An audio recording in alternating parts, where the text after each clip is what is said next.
there is some sort of glitch with you scanning in, and I shut it all down before. Just see me after class, and I can. If you were here, I'll be happy to scan you in at the end. Everybody knows that. Okay, in terms of just keeping on track with our schedule and looking at the notes, I don't see how we're going to have 2 lectures and then have the exam on the 13th unless I'm up here like a cattle auctioneer, which I'm really not interested in doing. And so why don't we go ahead and just agree that we're going to have our test on the 15th instead, okay? And that way I can make sure that we get everything covered in a little bit of a better way. I don't like pushing tests back like that. Is everybody okay with that? Are we good? Okay, very cool. When we left off, I believe, correct me if I'm wrong, we were talking about Queen Elizabeth, is that correct? And how Queen Elizabeth is very popular today. Her rule was seen as a bit of a golden age, or an age where England ascended into a much more powerful, much more substantial state, at least among other European powers. The economy grew, literacy grew, there was investment in infrastructure. It's not really a coincidence that Shakespeare did his thing during Queen Elizabeth's rule, because the English people are becoming more literate and there is a greater interest in the arts. And what is particularly important about Shakespeare, well, there's a lot of things that are important about him, but also remember, William Shakespeare was English, and he was writing his plays in the English language, celebrating the English language, celebrating English culture. He was not recreating plays and writing works about events or people that happened and lived outside of England. These are not plays about great Romans. Well, okay, one of them is a play about a great Roman, but as a general rule, his plays are about the kinds of events that the English people would experience. And so Shakespeare is not just a great playwright, but he is celebrating being English. He is celebrating English culture, the English language, the English people, English values, so on and so forth. And boy, I walked into that whole Roman thing, didn't I? Okay. We also talked about how Elizabeth absolutely despised the Spanish. Absolutely despised the Spanish. They had attempted for decades to take over England politically. We've already talked about what the Habsburgs had done with Queen Mary and so on. And even though I'm sure that her opinion of her father was complicated, to say the least, saying that he did execute her mother, nevertheless, she had a great respect for his overall vision, to stand up to the Spanish, to make sure that England remained a sovereign state, to make sure that England was ruled by the English, so to speak, and to diminish the power of Spain if possible. I mean, she hated the Spanish. And so when the Spanish would sail their treasure ships, and that's really what they were, back to England, Elizabeth had privateers waiting for them. Men like Sir Francis Drake, who would raid these Spanish vessels, split the loot with the Queen, and then she would turn right back around and take that gold and give it to the Dutch, who were rebelling against Spanish rule themselves.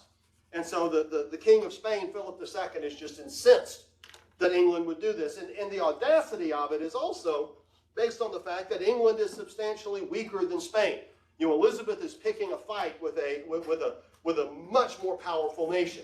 And so it's the insult. How dare England think that, this is a good idea. And so, by any measure, we could call this an act of war that she was engaging in. Philip certainly saw it that way. And so in 1585, he had had enough.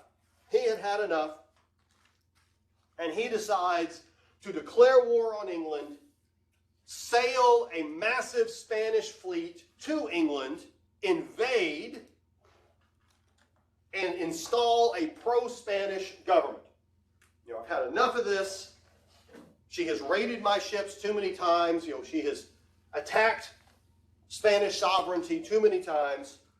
So it is time to put an end to it. And he assembled a massive armada. Now, armada is just Spanish for fleet, in case you're wondering. Armada is just a Spanish word for fleet. But in this case, the Spanish armada was a war fleet. And understand, Spain has a lot of big, powerful ships. Spain has a very talented class of sailors. Spain has been going back and forth to the New World now for decades. So when it comes to sea power, Spain is absolutely unrivaled, and by a wide margin.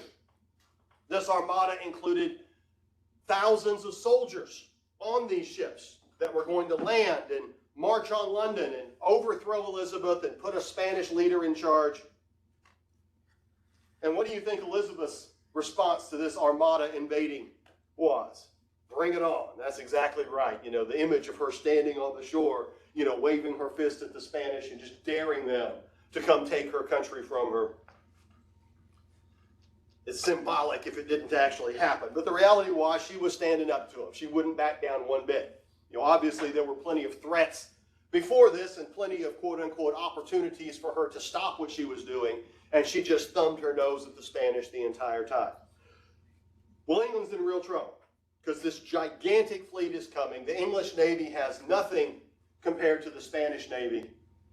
Thousands of professional soldiers that have plenty experience conquering in the New World are going to overthrow the government. What are we going to do? Well, what we're going to do is we're going to stand up to them. That's what we're going to do. There's a little bit more to sailing than just who has the biggest ship, because there's also issues like maneuverability. And if you are in your home waters, if you are in waters that you are familiar with, and as somebody who used to sail a lot, I can tell you, you kind of know where the wind is going to be, you know where the wind is not going to be. You understand the water better than somebody from the outside. And you might think to yourself, well, wind is wind and water is water. Well, I can assure you that is not the case, because wind patterns vary very much depending on where you are. The English ships were much smaller than the Spanish ships. These big Goliath Spanish vessels actually turned out to be a disadvantage, because the English understood the wind off the English coasts, and when these huge lumbering Spanish warships with their giant cannons showed up, the English just sailed circles around them, quite literally, and actually outmaneuvered the Spanish and did a lot of damage. Also, it turns out England actually had quite a few ships. They were just small, that's all. The Spanish ships were giant, the English ships were small, but once you're out on the ocean shooting at each other, skill and understanding the wind is a bigger issue. What really made the difference, though, and here is a map from the era. Oh, you can't. Oh, there we go. The Spanish sailed up. Now understand, this is a contemporary map, so it doesn't look quite right, but that's all right. Right here between the English Channel, in the English Channel between, in the English Channel between England and France, where this narrow water is, the English understood how to sail it very well. A big old storm came in at the very moment the Spanish started fighting the English. And the English ships went back into their ports where they were safe, and this big nasty storm just decimated the Spanish fleet. Many of their ships were sank simply by the storm itself. And they didn't have a choice. They had to be out on the open water because they didn't have any safe harbors that they could go into. And the Spanish fleet was just annihilated. What few remaining ships there were sailed all the way around Scotland, all the way around Ireland, and back home to Spain, but there were only a handful of ships left. And so the English actually defeated the Spanish despite an overwhelming force being spent. And of course, to this day, the English will point out that that proves that God was on their side, right? The minute the Spanish showed up, God sends this terrible storm.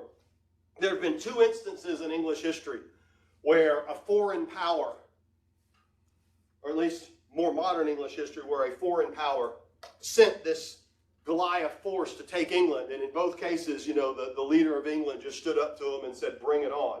One of which, of course, is Queen Elizabeth and the Spanish Armada. What is the more recent case where more or less the same thing was happening? Churchill. Yeah, Winston Churchill and...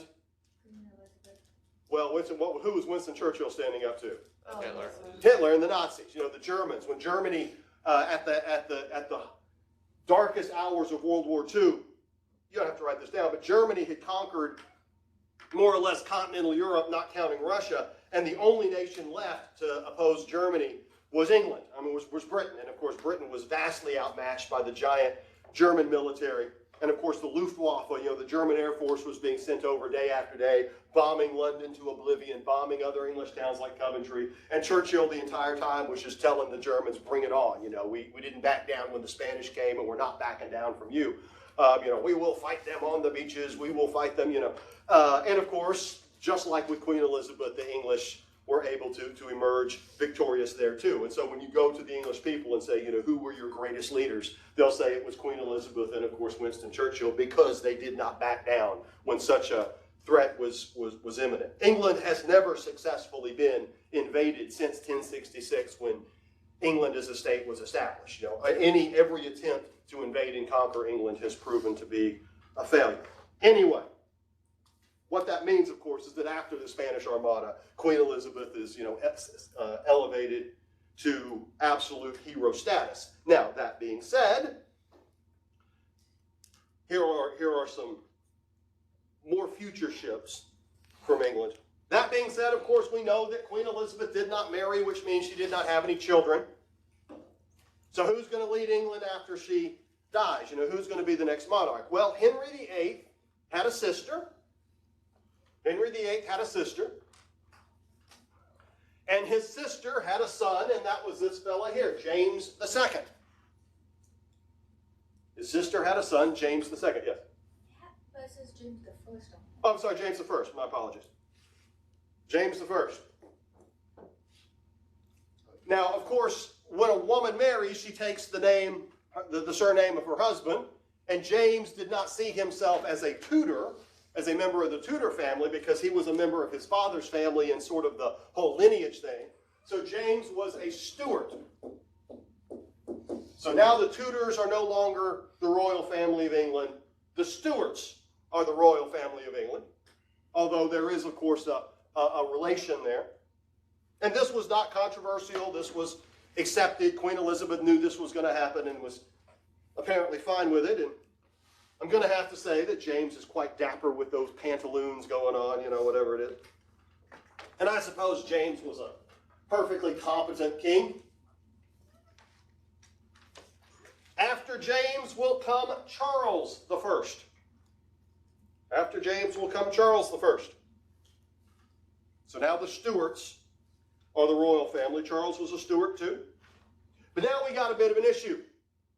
Now we have a bit of a problem. I want you to look at the time frame that Charles I is the king. This is right about the same time that Louis XIII is king of France. And we know that Louis XIII is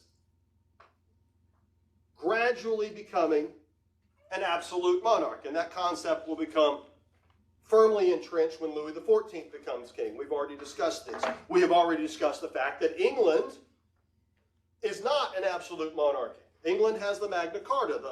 The monarch has to work with the Parliament to govern England. And by this time, this tradition is very established. Parliament makes the law. The king enforces the law. The king doesn't just dictate to the people how it's going to be. There are very real limitations on the monarch's power. And the limitation that really gets under Charles's skin is the taxation. Because you see, the king cannot raise taxes without permission from Parliament. Henry VIII got whatever he wanted from Parliament. When he said taxes are going to be raised, Parliament went along with it. And of course, Elizabeth is more or less the same way. She was so respected that Parliament didn't dare get in her way. But of course, the Stuart kings, not quite so much. England is substantially more influential and powerful by this time. But that also means that growing middle class in England is pushing back. And we're not just going to give the king everything he wants. The king is going to have to respect us, respect our education, respect our role in governing the country. And Charles is looking over at the French and he says, I'd really like to be more like those Louis over there. I'd really like to be more like them, where they can just dictate what it's going to be and it happens. Having to work with Parliament is a bit of a hassle. And you don't have to write this down, but the King of France always liked to make fun of the King of England because his palaces were so Spartan compared to theirs. The King of England has a budget. Well, Charles finally got so sick of Parliament that he dissolved them. He finally got sick of Parliament and decided, nah, we're done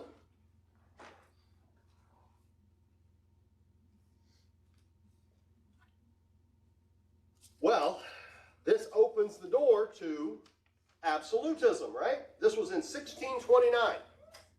Charles just ordered, Parliament's going to go home and I'm just going to rule England. Needless to say, people were very upset with this. Yes, he is the king. Yes, we are supposed to respect and yield to him. Many of these laws that we have are in fact just traditions. And so, can the king really send Parliament home? Is there a real law that says the king has to recognize Parliament's authority? There's a lot of debate over that. And of course, a lot of English people are also sort of frustrated with Parliament, right? Congress over here in the U.S., they seem to never get anything done. I can assure you that English think the same way of Parliament. And so the king has his supporters, and this is very, very controversial. Now, Charles makes clear that he will allow Parliament to reconvene and he will work with Parliament as soon as politics become a little more stable. As soon as these crazy people in Parliament come to their senses, don't worry, I've just got to get a few things done, and in a few years Parliament will come back. But he doesn't let Parliament come back. And then there's another year, and he doesn't really let Parliament come back. And another year comes, and it really looks like he's going down the path of absolutism, because despite all the promises, he doesn't seem interested in yielding power. I really like being able to just raise taxes whenever I feel like it. I really like being able to just spend and do what I want, declare what the law is, so on and so forth. Now, this is a more complicated issue than just Charles's authority. There are also those in England that are not happy with the Church of England. You know, that church that Henry VIII formed to get his divorce. Many people in England think that it's not a particularly honest organization, and they associate it too much with the Catholics, ironically. And so, remember when you were in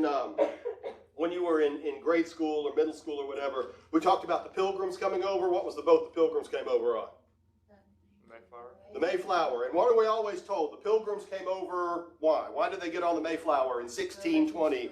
Religious freedom, right? We're always told they came over for religious freedom. Y'all remember that. Please tell me you remember that, right? But notice they never go into any more detail. What do we mean by religious freedom? Well, the truth is the Puritans, or the Pilgrims, or the Reformists, the Separatists, there's a lot of different names for them.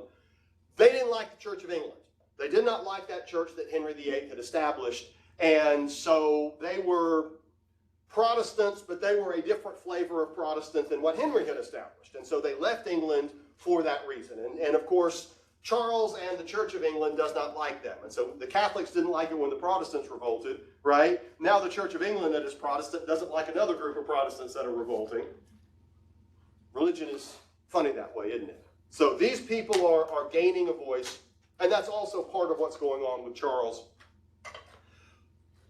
Let's go ahead and cut to the chase. In 1640, a revolt began. Supporters of Parliament, and many of them are supporters of church reform, finally decide we have had enough, we are going to fight back. It has been roughly a decade. The king is clearly trying to be an absolute monarch. We're done with it. And there were, of course, competing interests, but they all agreed Parliament must meet and the king must share power. So now what are we going to do? Well, we're going to have a civil war. That's what we're going to do. And the king assembled an army. Many in England are loyal to the king. Many nobility are loyal to the king. Obviously, we have to be loyal to the king. Many, of course, were loyal to Parliament. You know, I'm not going to be loyal to a king that refuses to respect my rights. I'm not going to be loyal to a king that refuses to respect English tradition. This war lasted roughly 8 years. And guess who won? Not the king. The rebels eventually rallied around a man named Oliver Cromwell, a member of Parliament.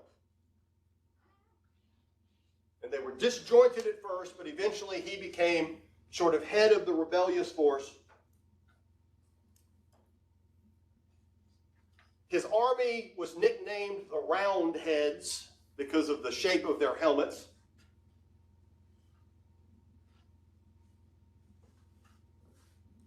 And what would have seemed unthinkable just a few years earlier, certainly when Elizabeth was queen,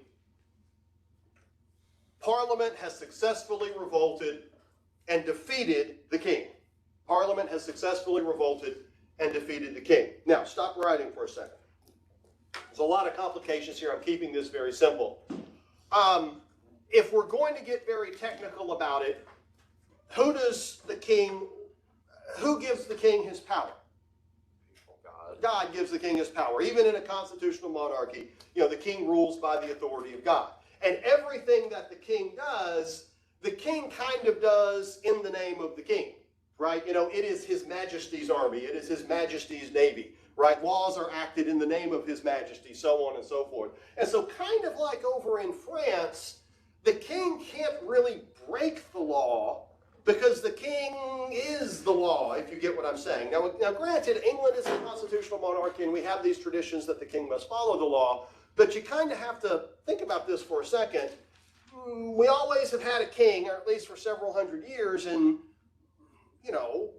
what exactly do we do when we rebel against the king and we defeat him? Well, Cromwell wanted the king to stay in power.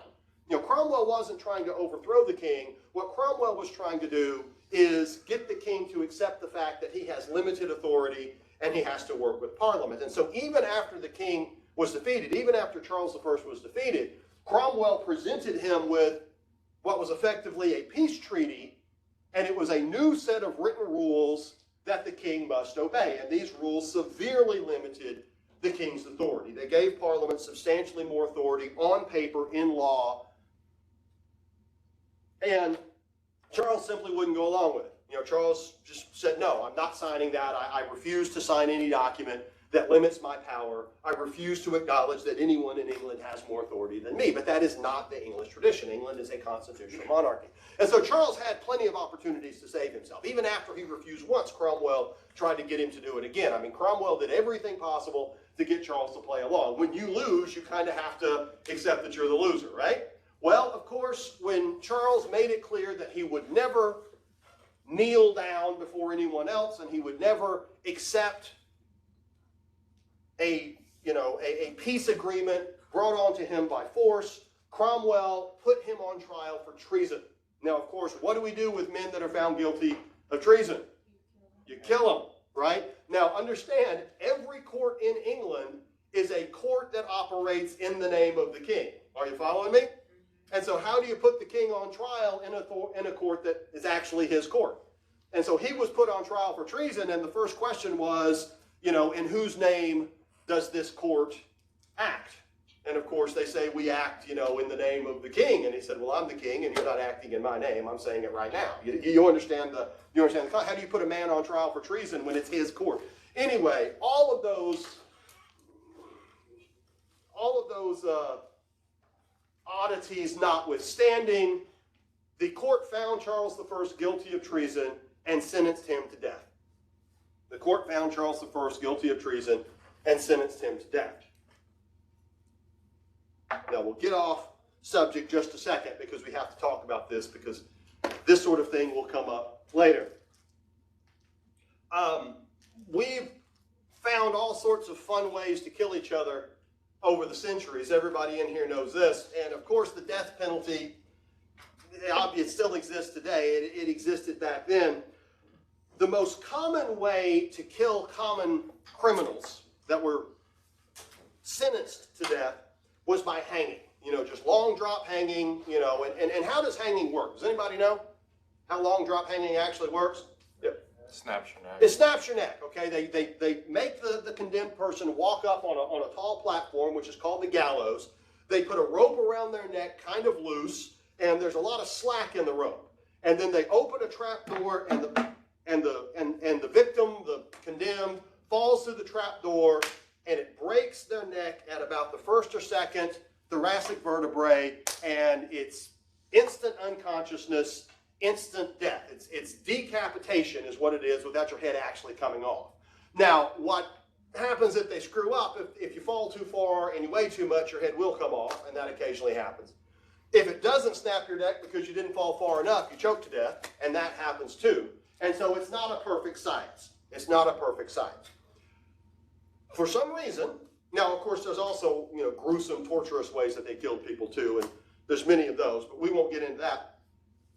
If you are a person of importance, if you are a person that matters, you could be decapitated. You could be decapitated. And a lot of common criminals were decapitated in England too. But decapitation has more than one way. I mean, you're cutting someone's head off, but there's still more than one way to do it. French executioners considered themselves, and you have to write this down, I'm going to stop writing. French executioners considered themselves professionals. Okay, you might think it's easy to cut someone's head off. It's actually quite challenging if you want to, quote unquote, do it right. And in different French communities, the executioner was I wouldn't say a man that was respected, was well liked, but people understood that he has a job to do, and he was, he was given a degree of authority in the community. Frequently, this was a family thing. Dad would be the executioner, and then he would train his son to be the executioner, and this would pass down through the generations. And what happens in France is that they would do it with a sword, okay? And they would force the person who was condemned to kneel down, and then they would kind of poke them a little in the back, and when they came up, they would swing that way and just take their head right off. And French executioners, to a certain extent, took pride in their work. And when you would ask them, what's going on here, they would say, look, this person is going to die. I don't want to kill him. I'm just, I'm just doing a job.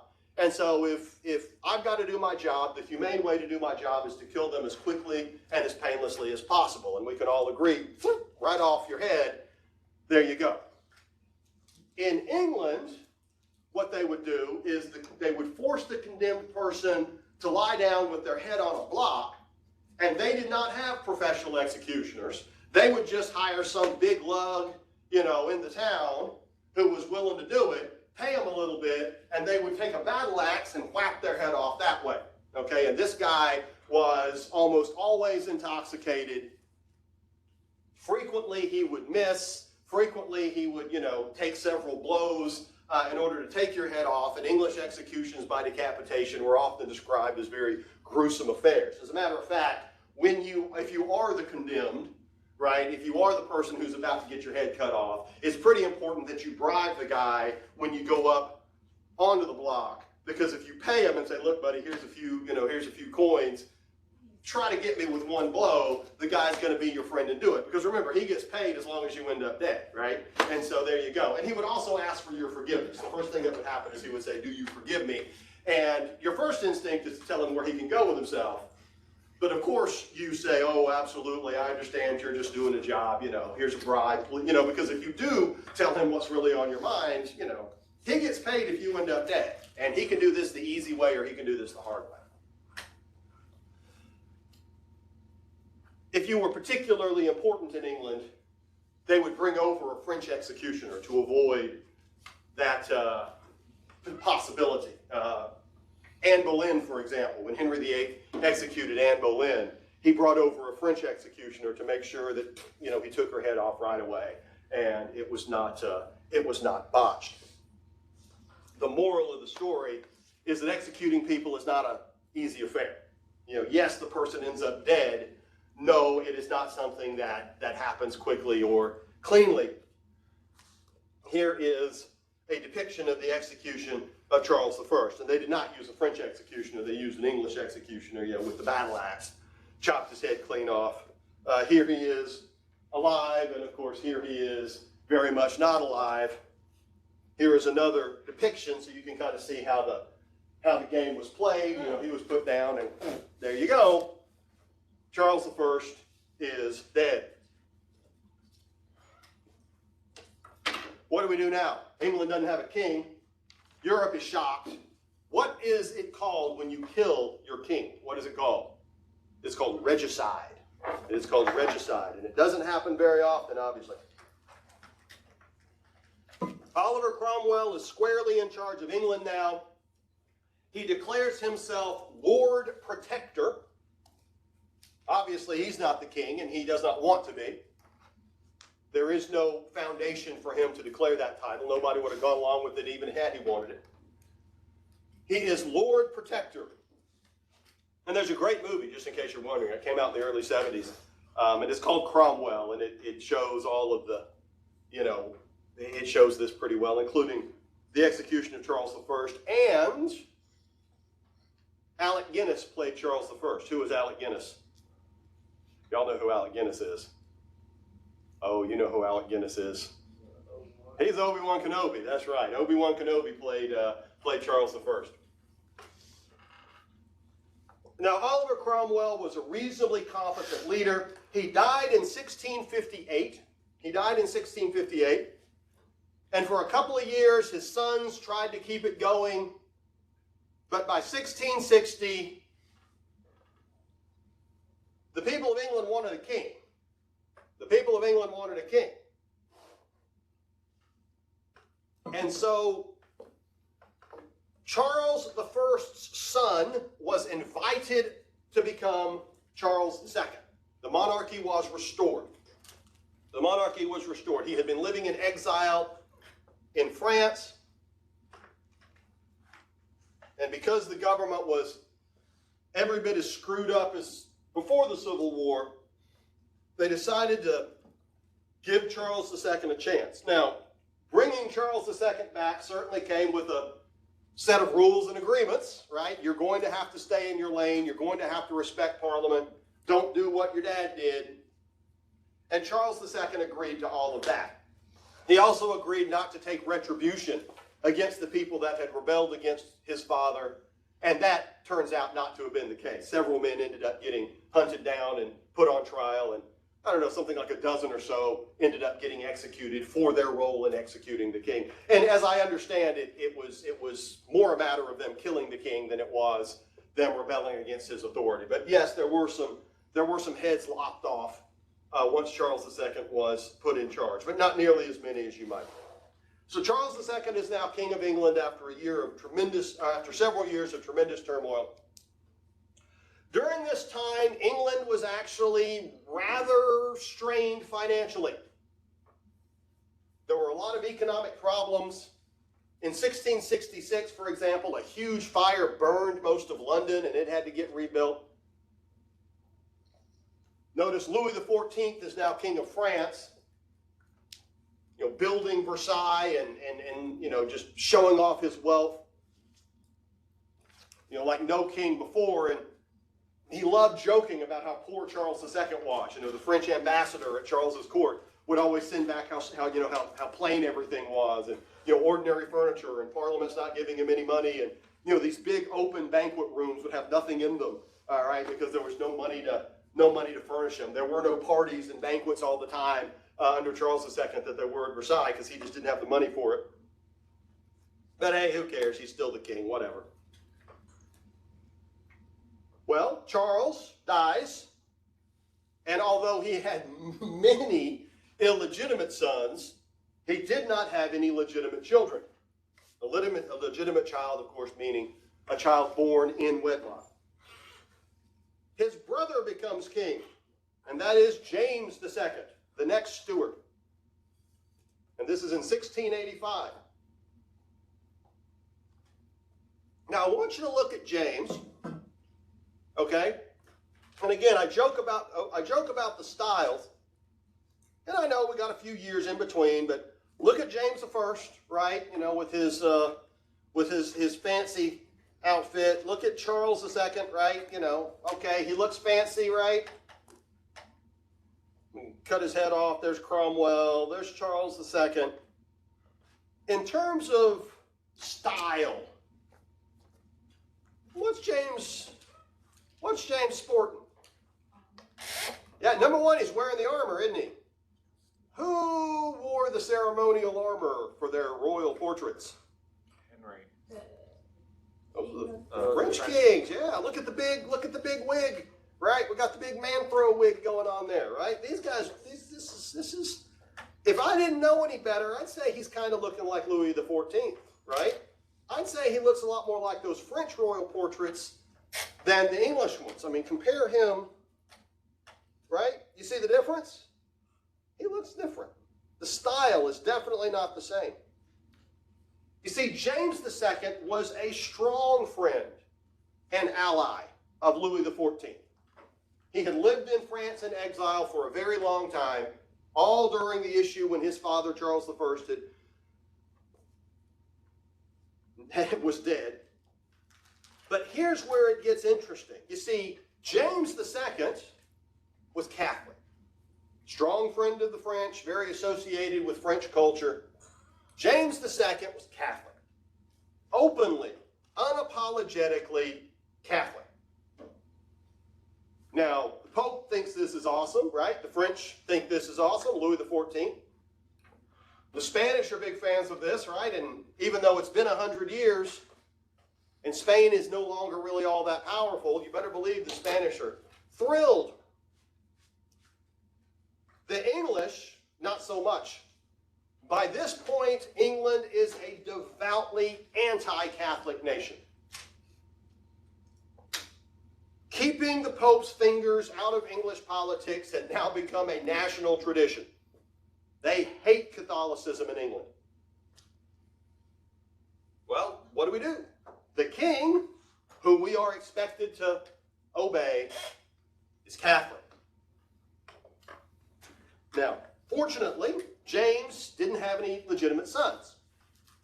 And so, not wanting another civil war, Charles I was still in everybody's memory. At first, it was decided that we will tolerate him because when he dies, whoever it is, they won't be Catholic, and that'll be the end of it. But in 1688, his wife had a son. In 1688, his wife had a son.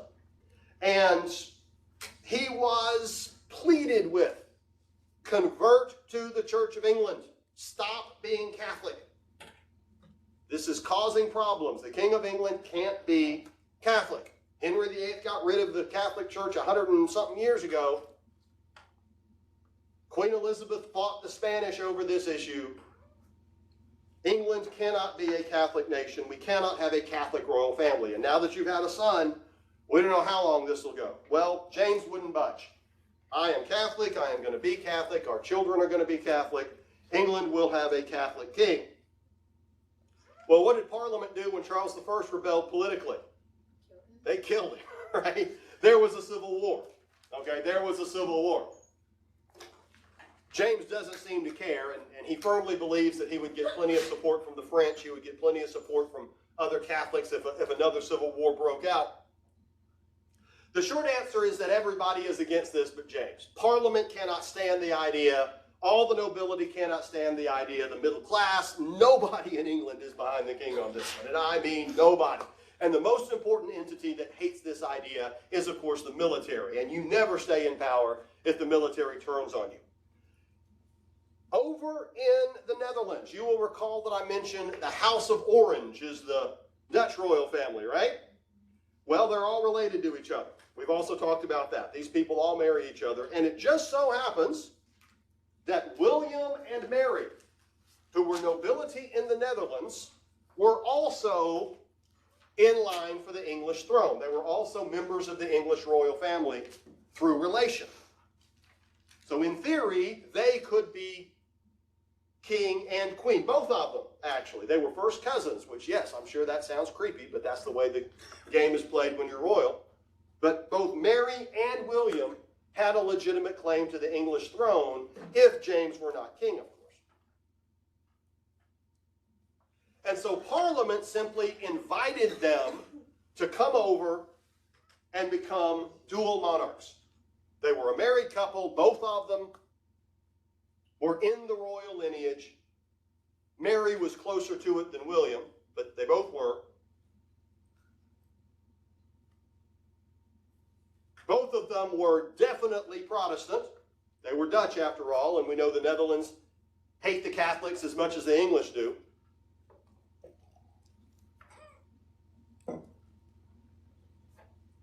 So in 1689, the military turned on James. Parliament declared William and Mary king and queen, and James II was run out of town. Nobody would support him, So he was forced to flee to France once again. They didn't kill him. No, they didn't kill him. Yeah, he got, I mean, I'm sure that was definitely an option. That's probably why he fled, right? Of course, he never accepted the fact that William and Mary were king, and he, went to his death insisting that he was the legitimate king of England, but hey, you got to play by Parliament's rules. So William and Mary are now the king and queen of England by invitation of Parliament. This is an event called the Glorious Revolution. It was wildly popular by everybody in England. It was a bloodless overthrow of the monarch. And this is the only time where there has been both a king and queen at the same time. There's not supposed to be a king and queen at the same time. When England has a king, or Britain has a king, his wife is called queen simply as a ceremonial title. She is the queen consort. It's a symbolic title, but it doesn't mean that she's actually the monarch. And when Britain has a queen, as the case now, her husband isn't even called the king. He is called the prince or the duke or the this or the that. But Prince Philip was never king in any way, was never even considered for that title, because you can only have one monarch at any given time. But in this case, we're going to have two, William and Mary. Then Mary died before William, and William became the sole monarch, but whatever. Now, taking the crown, in addition to it being the Glorious Revolution, William and Mary had to agree to a few rules. And of course, they had to sign on the dotted line. They had to sign on the dotted line, accepting a few conditions. And this is called the English Bill of Rights. This is called the English Bill of Rights.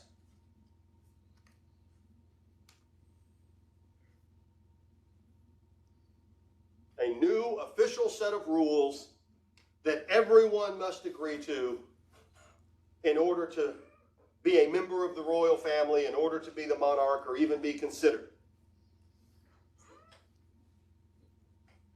And you can probably figure out what some of these rules are. What do you think one of these rules is going to be? Gotta be Protestant. You can't dissolve. Well, there you go. First and foremost, the king rules by the will of Parliament. Parliament is officially in charge. Parliament can get rid of the king. Parliament can abolish the monarchy. Parliament can do whatever they want in terms of the king's status. In any kind of debate now over who has more power, Parliament reigns supreme. So the king rules by the will of Parliament. The king must also obey the law.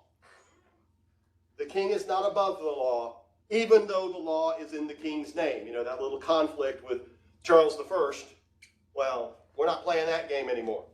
And this also includes all members of the royal family. The law applies to the king just like the law applies to ordinary citizens.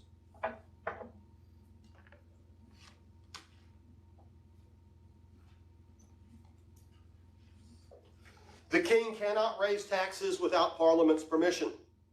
This has been a tradition. Now it is the law. There is to be no debate. The king may not raise taxes without Parliament's permission.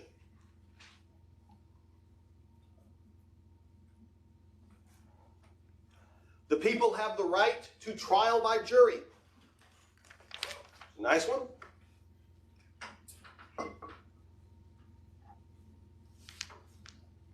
The people may petition. The people may petition the monarch for grievances, meaning you can express your opinion. You can speak poorly of politicians that you think are a bunch of jerks. You can address the government and be treated with respect for doing so. Go to the Russian Tsar and say, I think you're a loser and I hate your government, and find out how long you don't live, right? What happens if you go to King Louis XIV and tell him, I don't like this new tax you passed? What happens to you? Yeah, something ain't going to be good. But in England, you may petition the monarch for grievances. The people have the right to bear arms. The people have the right to bear arms. It's pretty horrible. I don't know what that's all about. What do you got against bears? I mean, come on, let them keep their arms, people. Seriously. They ain't done anything to you. Knock, knock. Who's there? Knock, knock. Not a bear. You took his arms. Got to get Winnie the Pooh. You obviously don't like my jokes, so. Father. Anyway, does any of this sound familiar? Yeah, this is kind of, obviously we're starting to kind of move in a certain direction. France is moving down the direction and has now become an absolute monarchy.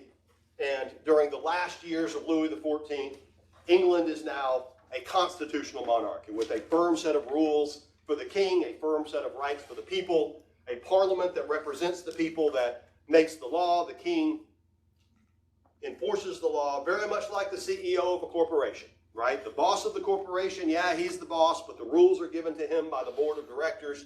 The company's going to be there if he goes away.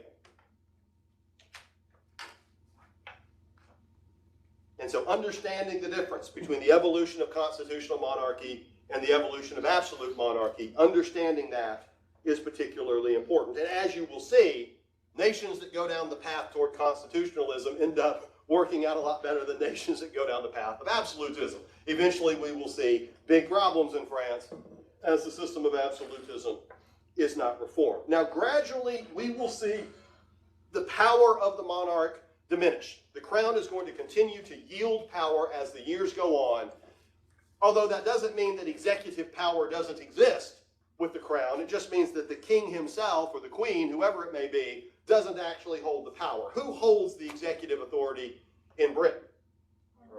Well, no, the parliament's the legislative authority, right? Who holds the executive? Who's the CEO of the corporation?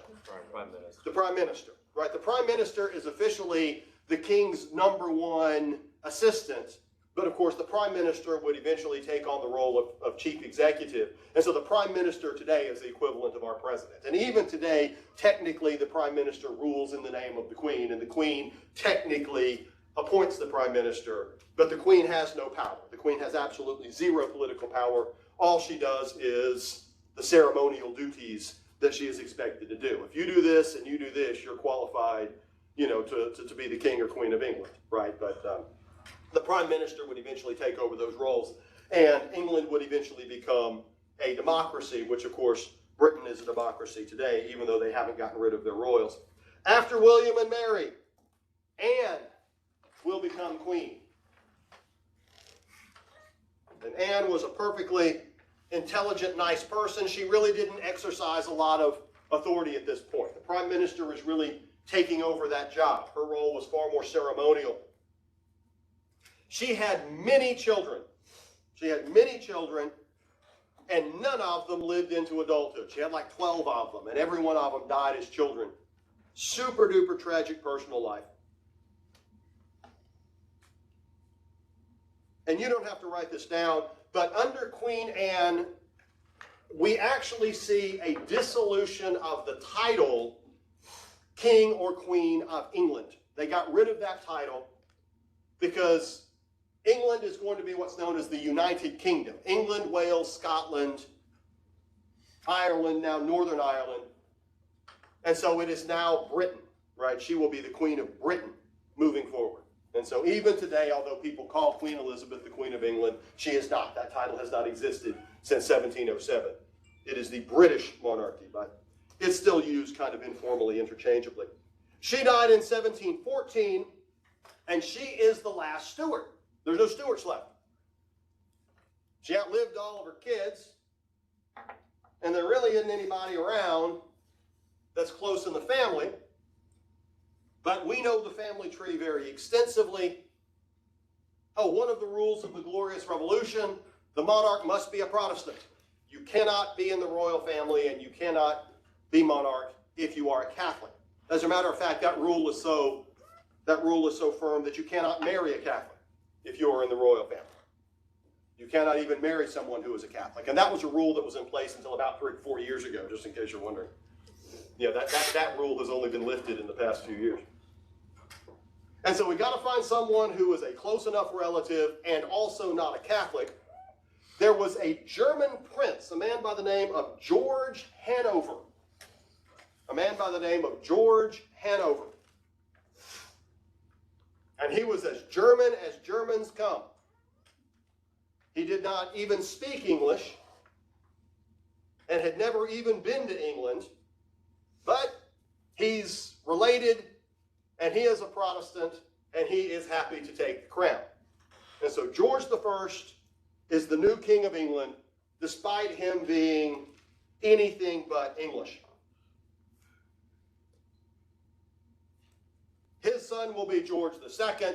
His son will be George III. Those men will be raised, of course, as Englishmen. You don't have to write this down anymore.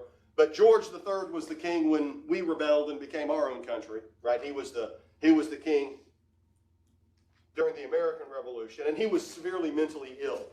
By about 1800, he had pretty much descended into extreme mental illness, but that's all right.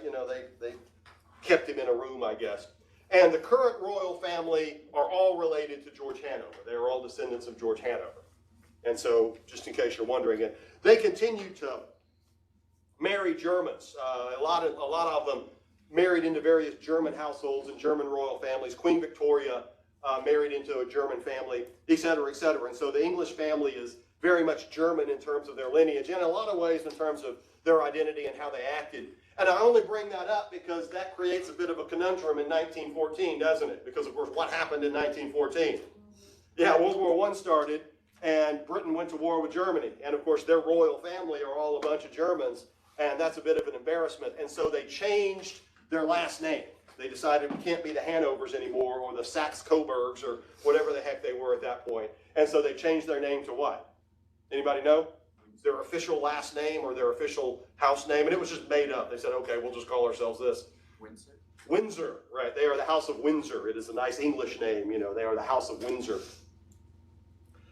So they are no longer identified as a German family, and I guess they're not because, but you get the idea. And it gets even more complicated because if a woman is supposed to take the name of her husband's family, then Queen Elizabeth should have taken the name of her husband, right? And he was Prince Philip Mountbatten, and so they should be the Mountbattens now. But she was like, heck no, I'm not doing that. She was like Queen Elizabeth I. She was like, no, I ain't bowing to any man. And so she is still Windsor, even though by marriage she shouldn't be.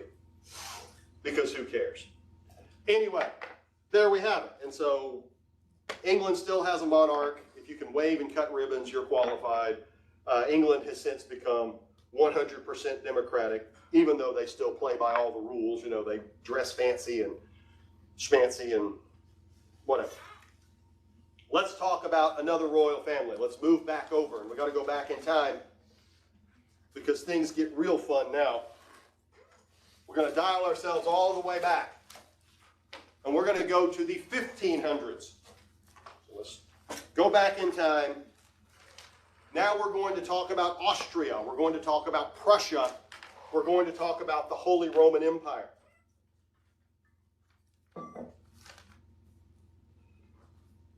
When the king dies, his eldest son becomes king. And we don't care if that guy is smart, dumb, short, tall, big, small. We don't even care if he is a member of that nation. Your eldest son is in line for the king on the crown. There is one royal family in Europe that plays this game of who inherits the crown brilliantly. They are the chess masters of putting themselves in positions of power, and that is the House of Habsburg. That is the House of Habsburg. They started out as a minor German noble family, and over the course of many generations, by marriage, various types of conquest and shrewd actions, they emerge as a very powerful, eventually the dominant royal house in Europe. There is no single ethnicity that we can associate with the Habsburgs. They are everything. They are German, they are Italian, they are Spanish, they are this, they are that. Pick a flavor of European, and there's a pretty good chance that the Habsburgs fall into that category. They were never French, I guess. They were never Russian, but the Habsburgs are all over the place.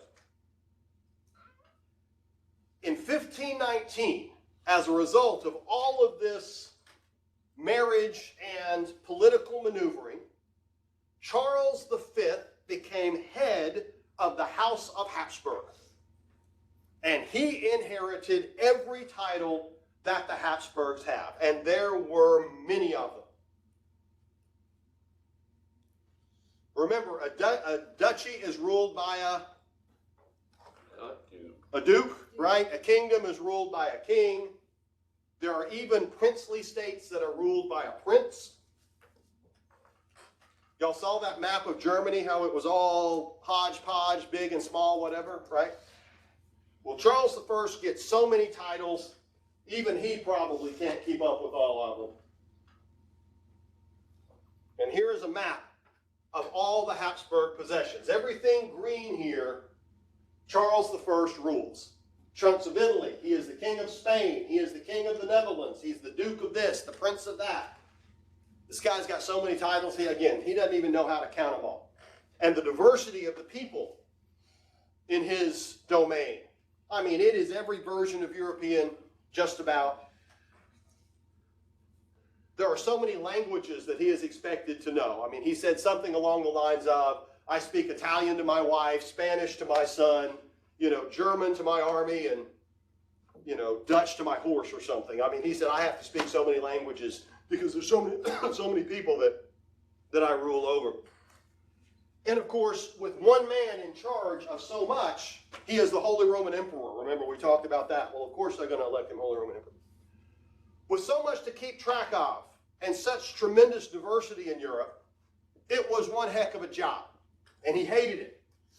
It's just too much.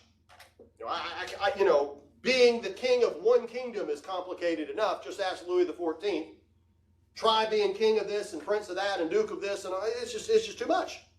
And of course, what happens when each of these different groups have different national interests, right? What happens when, again, Spain and the Netherlands aren't getting along, but they have the same king? I mean, it's just nonsense. The Bourbons, or whoever is ruling France, despise the Habsburgs. They hate them. Anything to kick the Habsburgs in the ribs, the French are going to do, because they don't like this growing power of the Habsburgs. They don't like what the Habsburgs are doing, and the Habsburgs always win. That's what gets the Bourbons so upset. All over the place. Every time the Habsburgs try to take over a state, eventually they end up as the royal family. Charles V was, by all accounts, a pretty nice guy. Very reasonable. He had a good sense of humor, popular, healthy, whatever. The center of the Habsburg dominion, the capital city where Charles V is going to decide is the most important one, is right here. It is the city of Vienna. It is the city of Vienna. Where is it on this map? It's about right here. Now understand, Venice is the Italian cities with the gondolas, and the bridges and the man singing. And yeah, he ruled Venice too for a while. But Venice and Vienna are two different cities. Vienna is a German city. The people of Vienna speak German, act German, are German. There you go. There is a duchy, which is ruled by a duke, and it is the Duchy of Austria.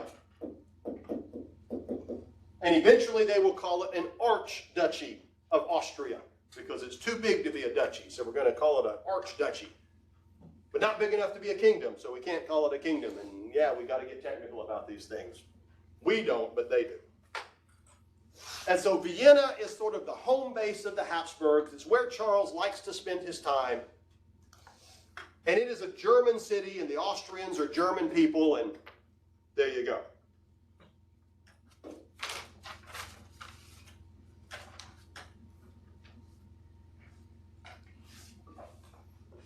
In 1556, Charles did something that he had wanted to do for a very long time. He quit. He retired, packed it up, decided, no, I don't want to do this anymore. And so he stepped down. Now, of course, what is his overarching title? What is the title that he carries more than anything else? He's a king here, and a duke there, and a prince there. He is the emperor. He is the emperor. Now, of course, he is the emperor because of the Holy Roman Empire, but he is also the emperor because he rules over so many people. In fact, he's the emperor for two different reasons, if that'll give you the idea of how powerful he is. He's not one emperor, he's two. And he decided, nah, I don't do this anymore. But he didn't just pass the throne down to the next guy. He decided that he would split the empire. It's too big for any one man to handle, and I'm not going to give somebody the job I had. And so the Netherlands and Spain will become tied together. And we will call them the Spanish Habsburgs. We will call them the Spanish Habsburgs. You will recall we talked about Philip II, right? And we talked about Elizabeth standing on the shore, daring him to bring it on with the Armada. All of that, the Spanish Habsburgs. All of that is the Spanish Habsburgs. They are devoutly Catholic. Philip II thinks of himself as a Spaniard, even though he is a Habsburg, and who the heck knows what his ethnicity really might be. He is a Spaniard because he lives in Spain. The German and Italian areas, whoops, I left out Sardinia. Let's erase this, bring it back. See, I can't even keep track of it all. The other will be ruled from Vienna, and we will call them the Austrian Habsburgs. We will call them the Austrian Habsburgs. So the Habsburgs are now in two different lanes.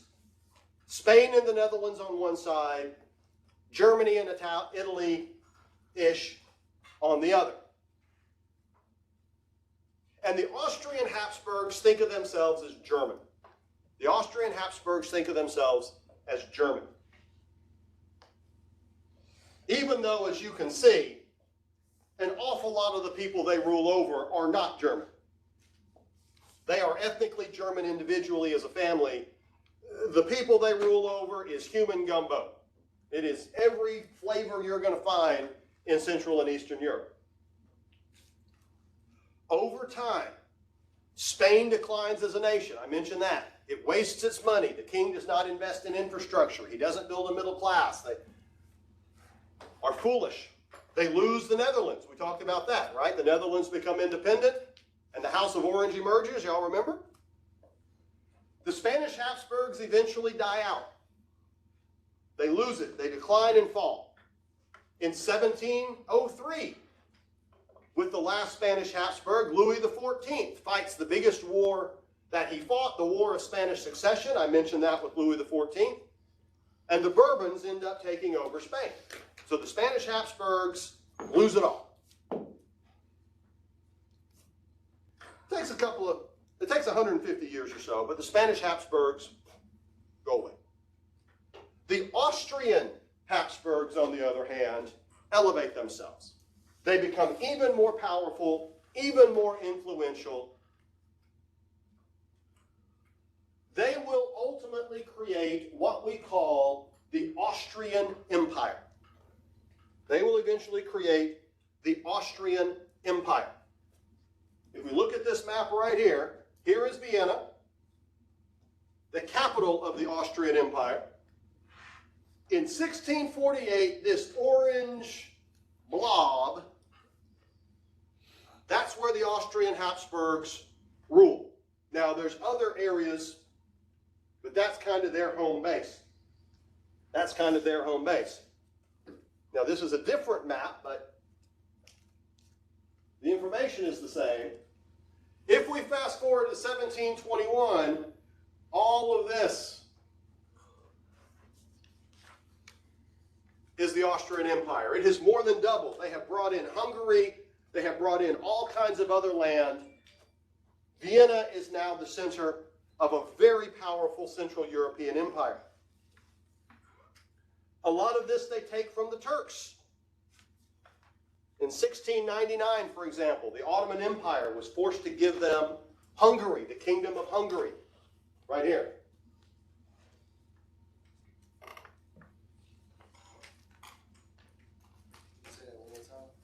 The Kingdom of Hungary was given to them by the Turks.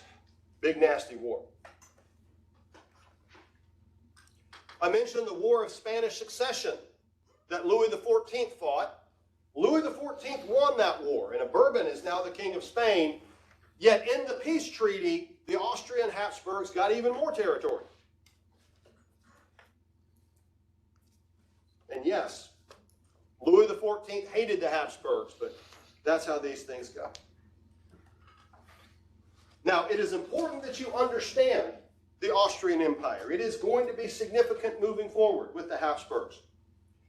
Because maybe you've already thought about this. Maybe this has already dawned on you. The emperor, living in Vienna, in what was a very nice palace, they had several, is German. He speaks German, acts German, is German in every measurable sense. The Duchy, Archduchy of Austria, those are German people, right? Eventually, only about 25% of the empire is Austrian. And so Austria is going to have this human gumbo. It's going to have Czechs, it's going to have Slovaks, it's going to have Serbs, it's going to have Croats, it's going to have Transylvanians, it's going to have obviously Hungarians, it's going to have, I don't know what weird language that guy is speaking, but he's not me. Now, if you are a Czech, or if you are a Slovak, or if you are a Pole, or if you are a Hungarian, at some point are you going to go, why am I answering to a German? Why is my ruler a German? Why is my ruler in Vienna, which as far as I'm concerned is in an entirely different country? What's going on there? At some point, is that going to kind of cross your mind? Of course it is. The French answer to a French king, don't they? The English answer to an English king. And man, those English monarchs went out of their way to make sure of that. The Dutch rebelled against the Spanish and set up their own government. And so now there is a Dutch king. And even though he doesn't really have a lot of power, the Russians answer to a Russian czar, right? So Austria is kind of in a weird place because it is completely unnatural. It is completely unnatural. Big, powerful, influential. Nobody questions the dominance of the Habsburgs. But we're going to start seeing some problems. We're going to start seeing some problems with the whole nationality thing. And so keeping this empire glued together is going to be a challenge to say the least. Let's go north. Let's go north. Way over here. Right here. And I guess we're going purple. Hang on a minute. I'm going to make my line a little bigger. Way over here is a duchy ruled by a, all together now?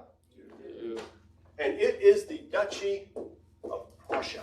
I'm sorry I'm writing in purple. Now that's not an R, that's not Russia with an R, that's Prussia with a P.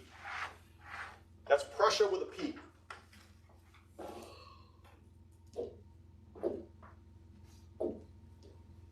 It's way, way up there in Northern Europe by the Baltic Sea, kind of cold, kind of isolated, not very wealthy. But the Prussians are most definitely German. The Prussians are German. They look German, act German, talk German. They are very different from Austrian Germans. You know, they share a language and share a certain culture, but obviously there are a lot of differences. We're all American, but are there different versions of America depending on where you go? Of course, right? Same as with the Germans. They're not necessarily the same culture. They just share a lot of similarities. But they are German. Nobody questions the Germanness of the Prussians. They are ruled by the Hohenzollern family. That is their royal family, the Hohenzollerns. Fun one to spell.